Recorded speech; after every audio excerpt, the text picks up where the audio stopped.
Jason Smith. I'm Jenny Smith. We're pecan farmers and do run some beef cattle. I was a bricklayer by trade and we come home to another place 20 years ago, and yeah, we run into the 2006 drought, and we looked and looked looking for something to suitable. Grow suitable irrigated pasture for cattle, and we stumbled across this, and at the time it was a fairly good buy, and we thought, well, we'd have a go at this industry.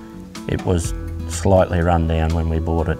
We took over at the end of April '07. We started harvesting nuts and picking citrus the day after we arrived and knew nothing about anything. So it was a really big learning curve. We've planted more trees and we kept on growing, so I'm probably a bit biased, but this strip of river loam through here is probably some of the best on the Burnett River. It was our accountant that gave us a bit of a heads up in a direction to go to QRIDA to get the funding to put our centre pivot in. Our local QRIDA rep, Cindy from Kingaroy, came and sat at our kitchen table, and yeah, we discussed what we'd like to do. And much easier to talk to somebody face to face. If I want to talk to someone, I want to talk to them, you know. We've only had the pivot just 12 months, so I'm probably still learning a fair bit yet.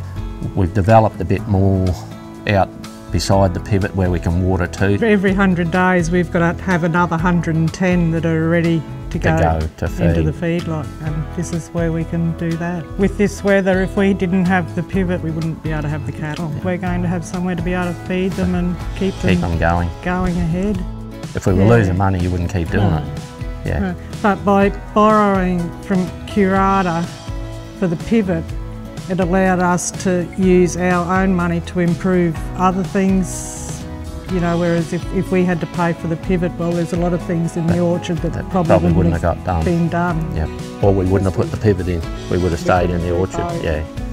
Our experience, all been good. So if you're contemplating doing something, it costs you nothing to talk to people. You won't find out unless you do take the issue to them and discuss it. So yeah, no, we're more than happy. Yeah.